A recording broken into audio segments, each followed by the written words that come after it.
Now, all right, Shalom. All praise to the Most High, Yahweh, by Hashem, Yahushai, by Hashem, Rakakwadash, and double honor to our apostles here at Great Millstone. This is GMS Lions Camp, GMS St. Louis Lions Camp, and we're back at it with another Thursday evening lesson. All right, and this lesson tonight will be based on covetousness, right? The sin of covetousness. So, Lord willing, this will be edifying and be kind of straight to the point and direct. You know, nothing real deep to go into, but covetousness is often talked about throughout the scriptures, right? And we have a law about covetousness. So we'll get into that this evening, and like I said, it shouldn't take too long. So let's first start off with definition, if we can get over there to it. I gotta minimize that. And as we go to a common definition, I don't know if this will play. Covet. It says covet, right, which is the root word for covetousness. Okay, it says what? Yearn to possess or to have something. Okay.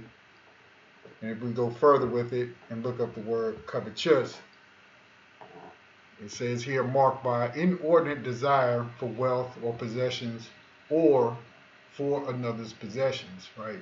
So yeah, it does sometimes target a person's wealth or greed, but mostly coveting what another man has, another neighbor, or your neighbor rather. Salakia. All right, we go here to definition number 2, and it says having a craving for possession. And you find that a lot now in Israel with certain other camps, right, that are out to get as much gain at times, okay, which is part of it, which covet also embodies what you would call, in another word, comparison-wise, lust, all right, or envy, okay, which motivates a person to do something wicked or evil, right, when they have that feeling. So we look at the word envy, and it says the feeling of wanting to be in the same situation as somebody else, the feeling of wanting something that somebody else has, okay? Now, the Heavenly Father is strict on that. And how do we know that? Because it's in the law. All right? And we'll get that law after we look at this definition of what is commonly looked at as lust. Lust is one of those things that drive people. It's not always, lust is not always having to do with sex. Okay? But here, as you see in verse 2, it says an intense longing, right? Or a synonym of what? Craving.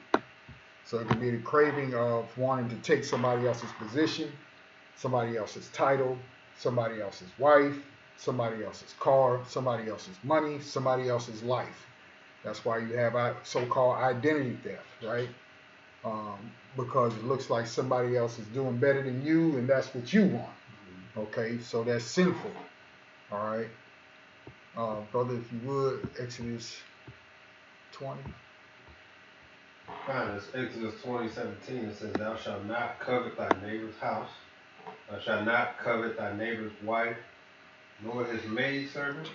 It's like nor his manservant, nor his maidservant, nor his ox, nor his ass, nor anything that is thy neighbor. That's right. That's in the 10 Commandments, right? So evidently that is a heavy, heavy thing with Yahweh by Shem Yahushai, all right? So you look at the word covet here, all right, which is what? Chamad, okay?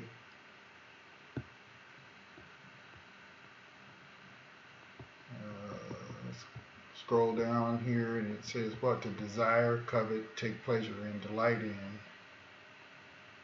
to delight greatly, desire greatly. So you got a lot of people out there who become envious or desire to have or to be in the position of others. Okay? And that could lead you to trouble. It could actually get you put to death. And we're going to read an account here in the book of Joshua.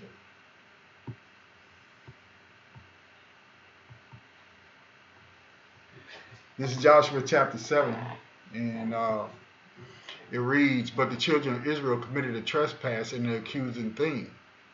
For Achan the son of Carmi, the son of Zabdi, the son of Zerah, the tribe of Judah, took of the accursed thing, and the anger of the Lord Yahweh was kindled against the children of Israel. And Joshua sent men from Jericho to Ai, which is besides Bethaven, on the east side of Bethel, and spake unto them, saying, Go up and view the country. And the men went up and viewed, and they returned to Joshua and said unto him, Let not all the people go up, but let about 2,000 or 3,000 men go up and smite Ai, and make not all the people to labor thither, for they are but few. So they went up thither of the people about 3,000 men, and they fled before the men of Ai. And the men of Ai smote on them about 36 men, for they chased them from before the gate even unto Shebarim, and smote them in the going down, wherefore the hearts of the people melted and became as water. And Joshua rent his clothes and fell on the earth upon his face before the ark of the Lord Yahweh until the eventide, he and the elders of Israel, and put dust upon their heads. And Joshua said, Alas, O Lord power, wherefore hast thou at all brought these people over Jordan to deliver us into the hands of the Amorites to destroy us? Right? So they're going to war. Okay? Would to the Most High we had been content and dwelt on the other side Jordan. O Lord, what shall I say when Israel turneth their backs before their enemies? For the Canaanites and all the inhabitants of the land shall hear of it, and shall environ us around, and cut off our name from the earth. And what wilt thou do unto thy great name? And the Lord said unto Joshua, Get thee up, wherefore liest thou thus upon thy face? Israel has sinned, and they have also transgressed my covenant which I commanded them, for they have even taken of the accursed thing, and have also stolen, and dissembled also, and they have put it even among their own stuff. Therefore the children of Israel could not stand before their enemies, but turned their backs before their enemies, because they were accursed. Neither will I be with you any more, except ye destroy the accursed from among you.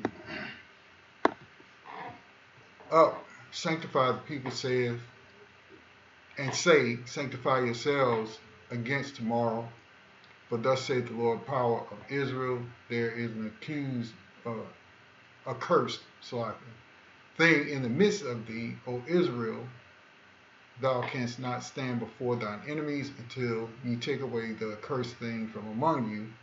In the morning, therefore, ye shall be brought according to your tribes, and it shall be that the tribe which the Lord taketh shall come according to the families thereof, and the family which the Lord shall take shall come by households, and the households which the Lord shall take shall come man by man.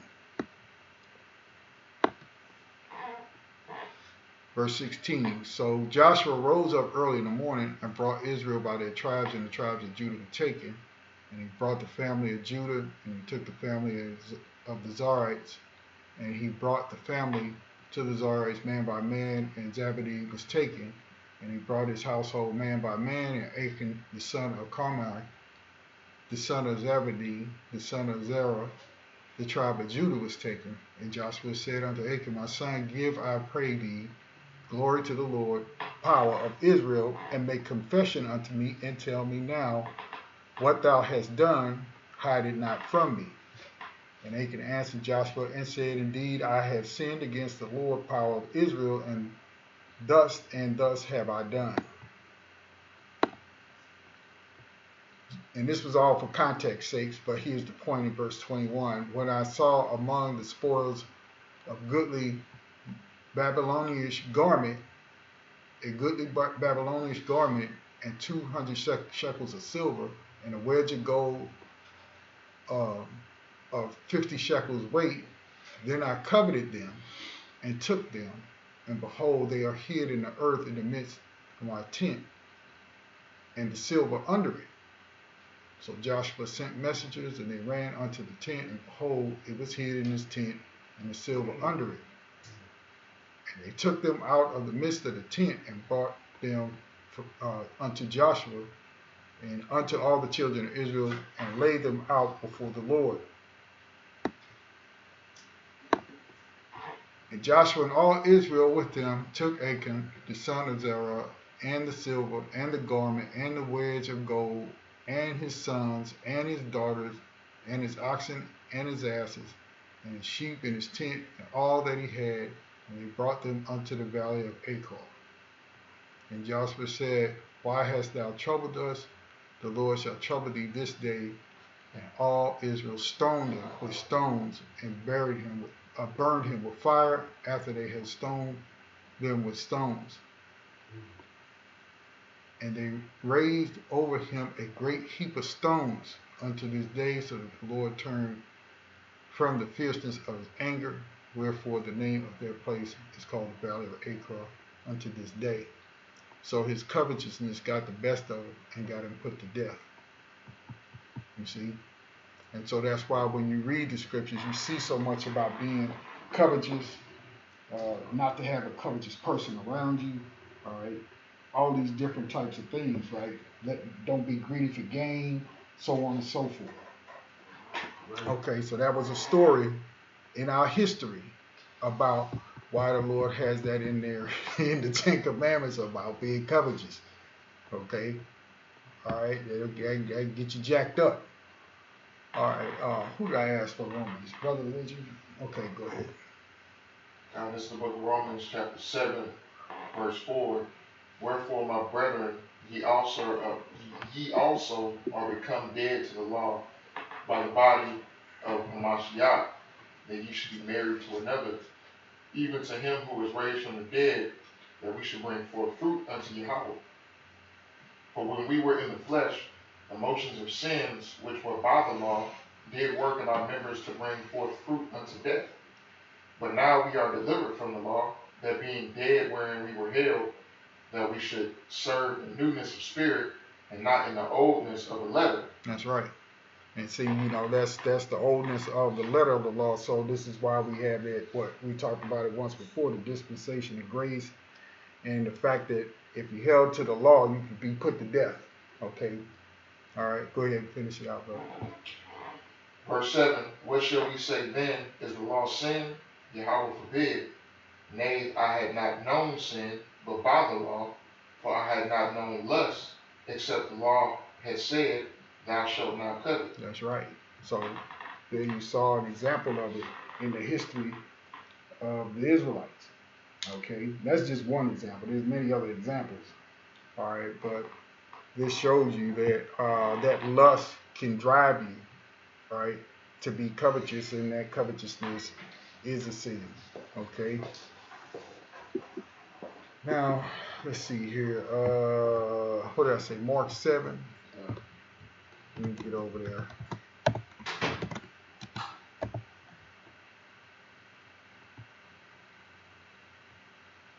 Okay, brother. This is the book of Mark, chapter 7, verse 18. You said 17, right? Yeah, start at 17. And it says, and when he was entering into the house from the people, his disciples asked him concerning the parable, and he said unto them, Are ye so without understanding? Do ye not perceive that whatsoever thing from without enter into the man, it cannot defile him? Because it entereth not into his heart, but into the belly, and goeth out into the draught, purging all meats. And he said, that which cometh out of the man, that defileth the man. For from within out of the heart of man proceed evil thoughts, adulteries, fornications, murders, thefts, covetousness, wickedness, deceit, lasciviousness, and an evil eye, blasphemy, pride, foolishness. All these evil things come from within and defile the man. Right. So you see listed among it is covetousness in verse 22. All right, and that defiles you because you what? You break the law. You committed a sin. Okay. It's pretty straightforward and to the point. Rock it down. All right. So let us move on and go to Luke 12, start at verse 13. This is the book of Luke 12, starting at the 13th verse. And one of the company said unto him, Master, speak to my brother that he divide the inheritance with me. And he said unto him, Man, who made me a judge or a divider over you? And he said unto him, Take heed and beware of covetousness, for a man's life consisteth not in the abundance of things which he possessed. And he spake a parable unto them, saying, The ground of a certain rich man brought forth plentiful. And he thought within himself, saying, What shall I do? Because I have no room where to bestow my fruits. And he said, This will I do. I will pull down my barns and build greater, and there will I bestow all my fruits and my goods. And I will say to my soul, Soul, thou hast much goods laid up for many years. Take thine ease, eat, drink, and be merry. But God, power said unto him, Thou fool, this night thy soul shall be required of thee. Then whose shall those things be which thou hast provided? So is he that laid up treasure for himself and is not rich toward God. That's right. So you know that as you get into verse 15, it says what? Take heed and beware. Right? Beware of covetousness. It's not that because you have a lot that you committed a sin. All right, but that covetousness brings about that pride. Okay, and this man, for an example in the story, was filled with pride. Okay, because he was doing well in life. All right, but the one thing that you see most people today who are like that, and you can think of all kind of jakes who are living, you know, this fantabulous life as they would like you to believe, right? With all of their money and their fame and success and being able to fly on private jets whenever they feel like it and going here and going there and this and that, they're not thinking about the Most High. They're not thinking about repentance, right? They think that life is going to always be the way that it is, and so they're not rich towards the Most High, you see? And that's what covetousness, that it put that pride on you that, you know, you can do no wrong, you see? Anybody got any comments? I appreciate it. Yeah, I got one. All right. Well, we'll just start right there. Joshua 6. So I just looked into, that man. So it's just, this is going to show that he deliberately went against, verse 17. He deliberately went against everything the Lord said, Right. and did exactly what the Lord said not to do because of courage. So the Lord said, verse 17, he says, and the city shall be accursed, even it, and all that are therein, to the Lord Yahweh. Only Rahab the harlot shall live, she and all that are in her house, because she had hid the messengers that we sent. And ye in any wise keep yourselves from the accursed thing, lest ye make yourselves accursed. When you take of the accursed thing, and make the camp of Israel accursed and trouble it, but all the silver and gold and vessels of brass and iron are consecrated unto the Lord Yahweh, they shall come into the treasury of the Lord. So the money he kept was supposed to go to the Lord, and he kept the Babylonian garment, which is considered a curse. So he thought for himself, I'm going to keep this for myself. I'm going to keep a stash of money. When the Lord clearly said, you've been covetous, because Now you made the whole Israel sin. That's why he had to be put to death, because he was specifically That's told right. what not to do, and because of his covetousness, he went and did the exact same thing. He kept the money for himself, which is supposed to go into the pot, basically, and then he kept the garment. And the Lord said everything in is a curse. So you see, the Lord's just. So he basically stole from the Lord. Right. So That's right. thou shalt not steal. You ain't supposed to steal from your brother, let alone the Heavenly Father.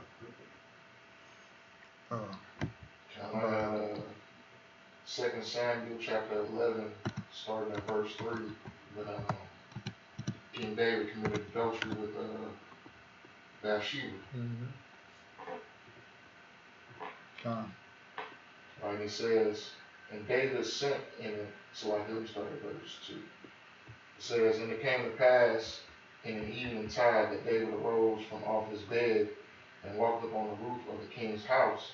And from the roof he saw a woman washing herself, and the woman was very beautiful to look upon. Right, so he saw Bathsheba, bathing herself, and probably out there on the balcony, butt naked or whatever. So he lusted after her, right? It says, and David sent and inquired after the woman, and one said, is not this Bathsheba, the daughter of Eliam, the wife of Uriah the Hittite?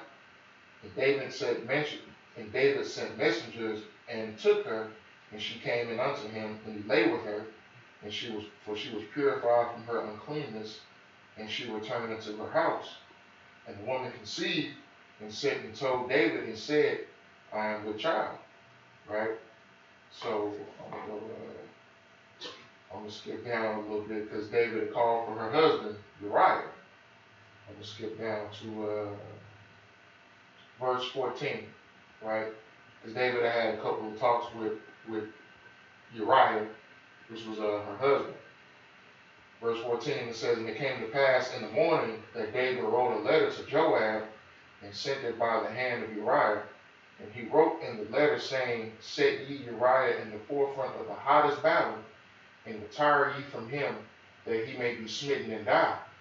And it came to pass, when Joab observed the city, that he assigned Uriah unto a place where he knew that valiant men were. And the men of the city went out and fought with Joab, and there fell some of the people of the servants of David, and Uriah the Hittite died also. So he tried to cover it up, because, in the law it says that a man, a wife is, loose from the law of her husband, so long as, her husband isn't alive anymore. So, David kind of tried to cover that up, but he had already committed adultery with her, right? And that just goes into lust because, he didn't have to do that. You know what I'm saying? Even the Most High even said that, if you would have just asked, I would have gave you more women and more beautiful than her. Right. You know what I'm saying? This is the book of Psalms, chapter 119. I'm going to start at verse 33 and verse 36.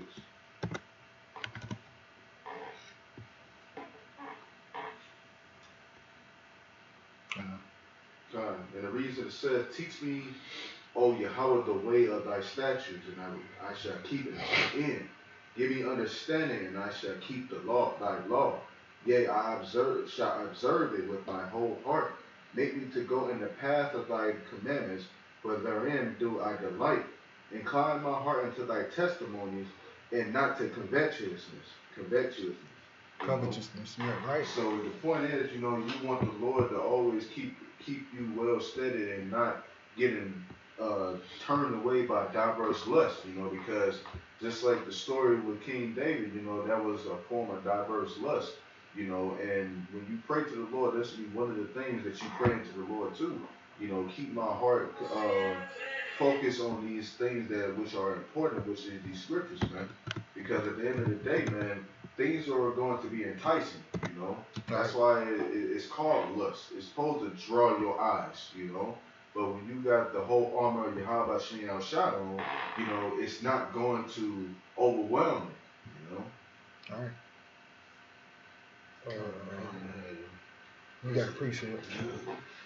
This is the book of Habakkuk, chapter 2, and verse 8. Because thou hast spoiled many nations, all the remnant of the people shall spoil thee, because of men's blood, and for the violence of the land, of the city, and of all that dwell therein.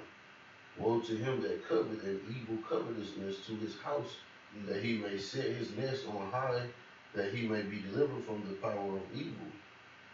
Thou hast consulted shame to thy house by cutting off many people, and hast sinned against thy soul.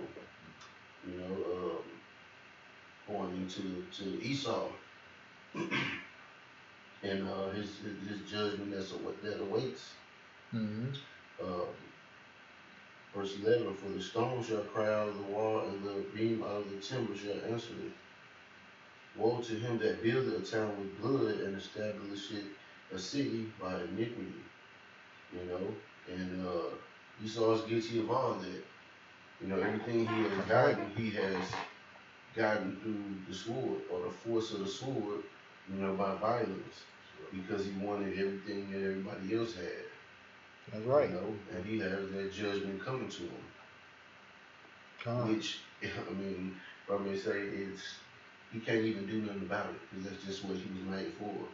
So his beginning and end is just, you know, is inevitable and for a purpose. Right. Yeah, that stone, that wall, Yahushua is the one that's going to take him down. See? All right. Mark that. None of that a little bit less, because he basically is reading that he basically covered after the Most High. Mm-hmm. He wanted to be like the Most High so bad that he's willing to destroy everybody, and obviously covered us. Mm-hmm. But then he wants to cover the Most High, and he's just angry at the fact that he's not the Most High. So he's trying to convince himself that he is the Most High. That's right. You know, you can't take the Lord's position. Everything that he's doing is, you know, from wanting to see everything and get a piece of everything that everybody's doing. Right. You read up and say he keeping unto him all nations. Right. You know, so. You have a precept too. Kind of, Proverbs 3 and 31.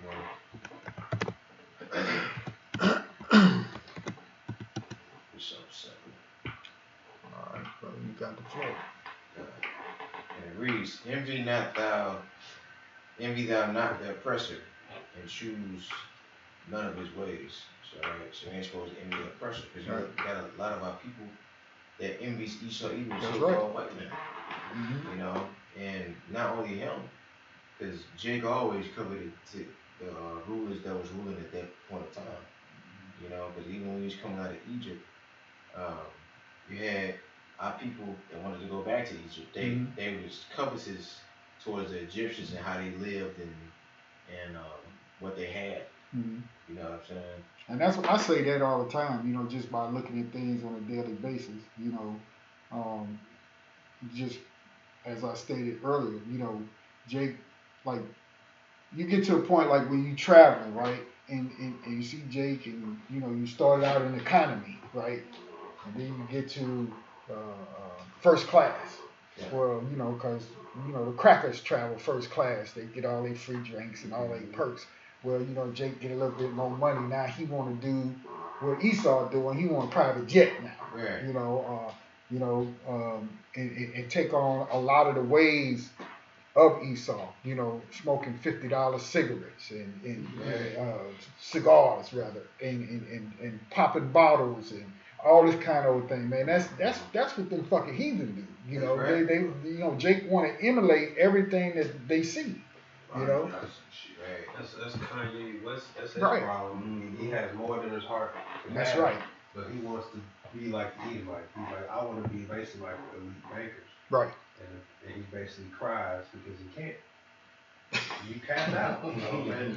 Hey, this is not our kingdom, man. That's right. And that's just what Jake don't understand, because Jake can't see past what's in front of him. Mm-hmm. You know, because Moses, when we was coming out of the land of Egypt, Moses saw, you know, like, what did he see? He saw through the spirit. You know, they call it your third eye, whatever. But yeah, and a lot of Jakes, they just not spiritual. Mm-hmm. You know, they just carnal.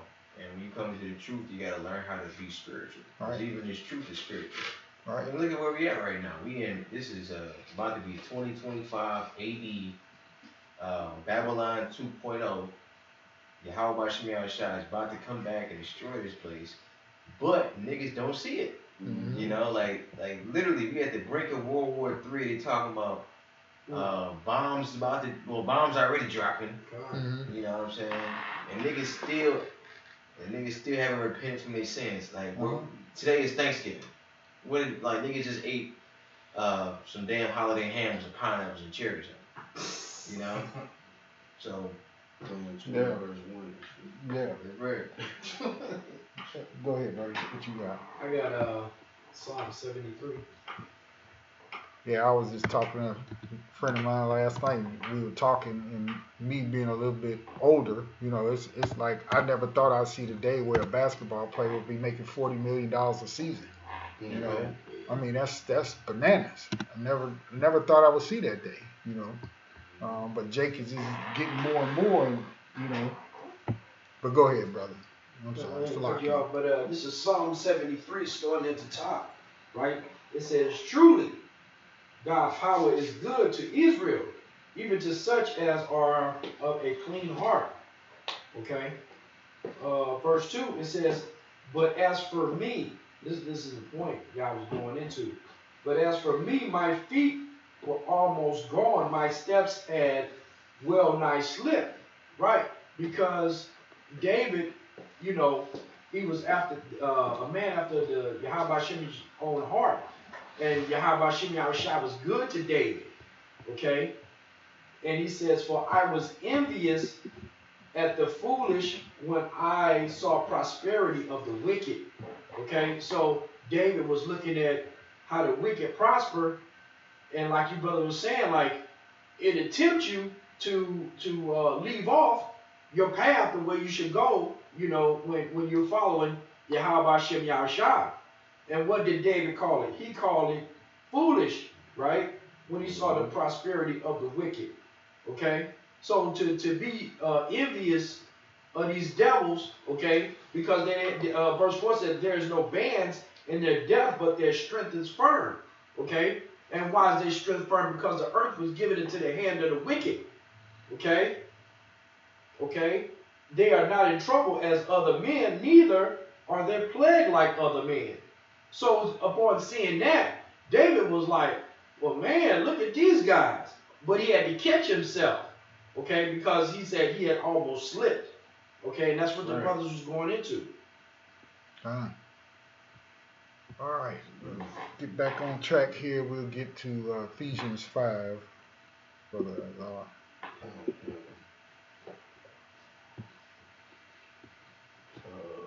Say from 1 to 5, so 7. 1 to 7. This is the book of Ephesians, chapter 5, and verse 1. "Be ye therefore followers of Yahweh as dear children, and walk in love, as Mashiach also hath loved us, and hath given himself for us an offering and a sacrifice to Yahweh for a sweet smelling savor. But fornication and all uncleanliness, and all uncleanness or covetousness, let it not be once named among you, as becometh saints, neither filthiness, nor foolish talking, nor jesting, which are not convenient, but rather giving of thanks." And jesting, I believe, is joking around, horse playing. Verse 5. "For this ye know, that no whoremonger, nor unclean person, nor covetous man, who is an idolater, hath any inheritance in the kingdom of Hamashiach and of Yahweh. Let no man deceive you with vain words, for because of these things comes the wrath of Yahweh upon the children of disobedience. Be not ye therefore partakers with him." All right. So you see, covetousness is mentioned twice, but yeah, when you talk about, you look at verse 6, "Let no man deceive you with vain words," this is what they call in the modern day world business. Okay, when you a top Jake athlete, just keeping it in the realm of sports, so it's easy to understand. They are the ones who are guiding these people as to how to go get about more. No, we're gonna do this. We're gonna get this contract. We're gonna, and so you become amalgamated with the thought of just gain. That's all you're thinking about is gain, is gain. You want to be the number one player. Right now, what is the biggest discussion?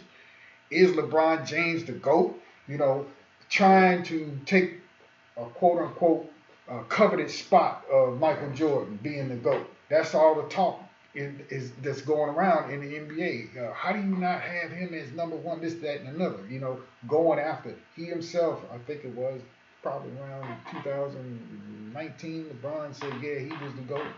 He admitted to himself, I'm the GOAT, you know, but you know, that's not how you get that title by saying it yourself. You know, let the other man judge you, as the scriptures say. You know, but you know that's what we're talking about here. You know, yeah. So you know, trying to covet that number one spot of the best player to ever play. You know, but you listening to all these other people who are in your ears who are guiding you, right? And that get you off track, and you're not supposed to deal with that. You know, now that's just on a high level, but it happens in our everyday walk as well. You know, That's right. so, brother, you up next? Classic. Okay. Cool. He said that. He said I'm the best. Yeah. He said he was the GOAT. You see all the stuff that's coming out, you know, him in these little apron dresses and little maid outfit at the beauty parties, and it's like, you know, yeah, what you gotta do to get this coach. Pictures and dress. You could send some new guy fresh out of college and break your ankles. You know, Exactly. Make a fool out of you. That's what the Lord can do. That's right. Just for saying stuff like right, for being prideful. I think Mike Tyson at one point said, like, I can never be beat or something like that. Said something stupid like that. Lord said, all right, you about to lose. And then you lose. I think that was it Joe Lewis or that's the name I think I remember from. Whoever beat it. Buster Douglas. Yeah, Buster Douglas beat him. I think prior to that he was like, I can never be beat or some stupid stuff like that. What's odd about that? That was in 1990. Some of you brothers, I don't know if you was even born yet, but I remembered that because I had a dream about it, and I still remember that dream. I had a dream that Mike Tyson got knocked out, and he fell exactly the way he did in the fight. He fell exactly the same way in my dream. And I remember telling my wife about it. I said, he's going to lose. And she's like, what are you talking about? I said, I had a dream about it. But the cool shit about it was I couldn't see who did it. So Buster Douglas was an unknown, basically. You know, he wasn't expected to beat him. Yeah. You know, so and that's what I was telling. I said, see, in the dream, I never could see who actually knocked him out, but he fell out the same way he did actually on the mat. You know what I mean? But okay, brother, Salaki, go ahead. God, it's the book of Colossians chapter 3 and verse 1, and it reads, if ye then be risen with Hamashiach, seek those things which are above, where Hamashiach sitteth on the right hand of Yahweh. Set your affection on things above, not on things on the earth. For ye are dead, and your life is hid with Hamashiach in Yahweh. When Hamashiach, who is our life, shall appear, then shall ye also appear with him in glory. Mortify therefore your members, which are upon the earth, fornication, uncleanness, inordinate affection, evil concupiscence, and covetousness, which is idolatry, for which things sake the wrath of Yahweh cometh on the children of disobedience. Keep going. What did I say? Verse 7? You said verse 5, actually. Okay. All right. Let me see. We should also walk sometime and you live. Yeah, that's good enough. That's the point. You know, you got all of these different things being mentioned here in verse 5. All right. But you also see what? The evil concupiscence, which is exorbitant sexual lust, all right, if you will. and covetousness, which all of these things are idolatry. But as we read in the story, the covetousness and get your ass taken out. See? Right. And you notice how it says, set your affections on things above. Right. Set your Not affections. on That's things right. on the earth. So what's pretty much on the earth? Bullshit, for lack of better terms. Okay. I'm like, yeah, you gotta get your daily bread and all that other things, but what really matters is what is truth. And growing in the spirit and becoming a better brother, a better teacher, prophet, whatever title that you claim that you are. Brother Rob, would you get Second Peter right here? 2, and we'll read verses 1 through 3.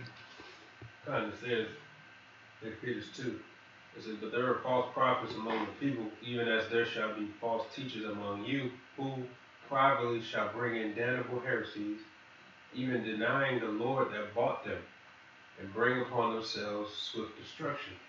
And many shall follow their pernicious ways, by reason of whom the way of truth shall be evil spoken of. And through covetousness shall they with vain words make merchandise of you, whose judgment now of a long time lingereth not, and their damnation slumbereth not. That's right. So we seeing that now, aren't we? There's certain groups out there. They're all about the dollar.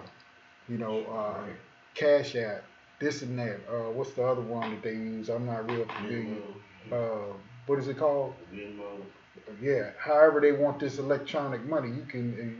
We selling you this. We selling you names. We selling you prayers. We got hats. We got shirts. We got cups. We got mugs.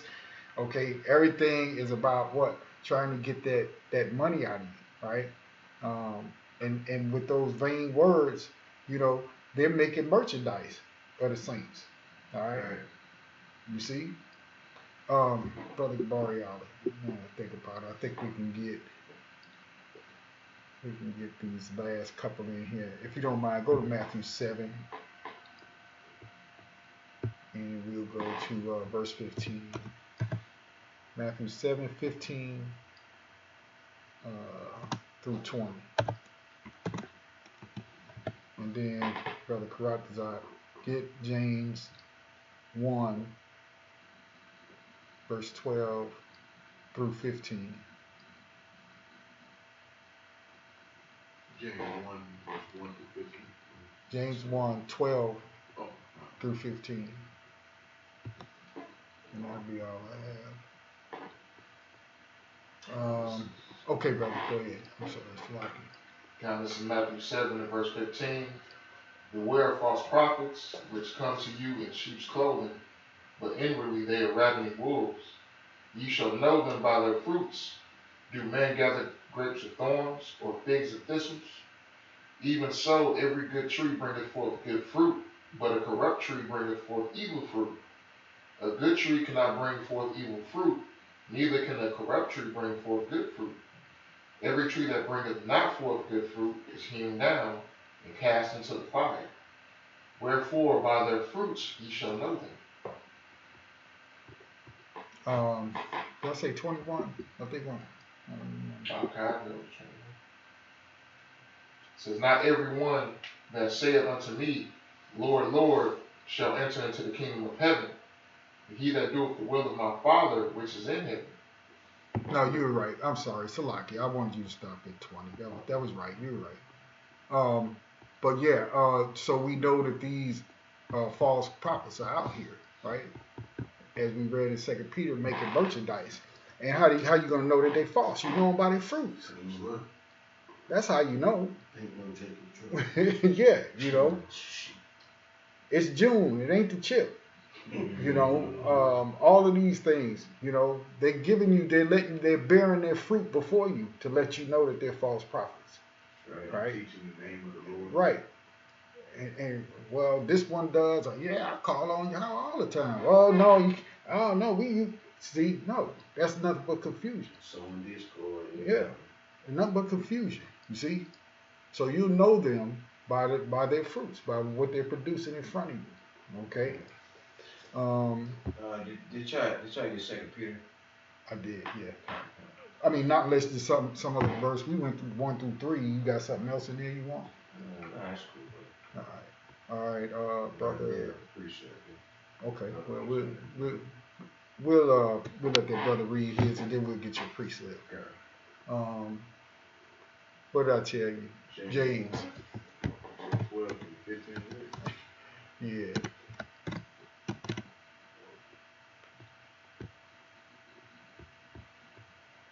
And the reason it says, this is James 1 and verse 12, blessed is the man that endureth temptation, for when he is tried, he shall receive the crown of life, which the Lord hath promised to them that love him. Let no man say when he is tempted, I am tempted of Yahweh, for Yahweh cannot be tempted with evil, neither tempted with he any man. But every man is tempted when he is drawn away of his own lust and enticed. Then when lust hath conceived, it bringeth forth sin. And sin, when it is finished, bringeth forth death. That's right. So when you have that lust, you become enticed to do something that's going to cause you to sin, which will ultimately bring death unto you. You see? Your precept, brother. 1 Samuel 8. This is an example of how covetous Israel was. And it reads, and it came to pass when Samuel was old that he made his sons judges over Israel. And the name of his firstborn was Joel, and the name of his second Abiel. They were judges in Beersheba, and his sons walked not in his ways, but turned aside after lucre, and took bribes, and perverted judgment. So covetous. And all the elders of Israel gathered themselves together, and came to Samuel unto Ramah, and said unto him, behold, thou art old, and thy sons walk not in thy ways. Now make us a king to judge us like all the nations. But the thing displeased Samuel when he said, give us a king to judge us. And Samuel prayed unto the Lord, and the Lord said unto Samuel, hearken unto the voice of the people, and all that they say unto thee. For they have not rejected thee, but they have rejected me, then I should not reign over them. Right? So they wanted a king like the rest of these other nations, but Yahweh was supposed to just reign over Israel. They were just supposed to have faith in him. For which we did get King David out of it. King David is a mighty king. We're gonna rule Israel. Under Yahushua. Okay, but it's just another example of how covetous Israel was. They're always looking at what other nations are doing and comparing themselves to other nations instead of just relying on Yahushua for guidance and for comfort. Beautiful. All right. I got one more Salaki, brother, if you don't mind. Bible Kushah, 2nd Ezra 16, and we're going to start at the 46th verse. And while you're getting that, I just want to say this is an example of even when you get the evils increase on the earth, okay, you still can't be covetous, even though you're lacking and wanting, okay? Because Yahweh Shem said, my people shall eat. And if you're part of Yahweh Shem's people, he's going to provide for you, okay? This is the book of 2nd Ezra, chapter 16, starting at the 46th verse. It says, for strangers shall reap their fruits and spoil their goods, overthrow their houses, and take their children captives, for in captivity and famine shall they get children. And they that occupy their merchandise with robbery, the more they deck their cities, their houses, their possessions, and their own persons, the more, listen to this, he said, the more I will be angry with them for their sin, saith the Lord. Okay? So Yahweh Shem Yahushua don't like it, covetousness. Okay? Verse 49, it says, like as a whore envieth a right, honest, and virtual woman. Okay? That's another example. Because a woman living right, a whore, she got to go out there and sleep with one, all these different men, but a righteous woman, she got a husband, she's been taken care of, and things like that, Verse 50 says, so shall the righteous hate iniquity when she decketh herself, and shall accuse her to her face when she cometh, that shall defend him that diligently searcheth out every sin upon earth. Okay? And this is the last verse. It says, and therefore be ye not like thereunto, nor to the works thereof. Okay? So it's just simple and plain to the point. You know, don't be covetous. Even all the way to the end. You know what I mean? Because second Ezra 16 talk about, you know, when the evils really increase on the earth and things get really bad. You know, I often say to myself, you know, these are the good times. You know, when Yahweh Shai, you know, come back, you know, it's really gonna get rough. He said he's gonna bring the one part through the fire. Okay, so these are the good times. You know, this is the grace period where Yahweh Shai is giving you a chance. You know, you got to get it together. God, beautiful. All right, any other brothers got anything? That it? All right, beautiful. All right, like we said at the very beginning, short, quick to the point. All right, and Lord willing, it was edifying. We're gonna give all praise to Yahweh, Ba'ashem, Yahushua, Ba'ashem, Kakodash. Double honor to our apostles here, great minister. All right, Shalom, and we'll see you next week, Lord willing. All right, shalom. Shalom.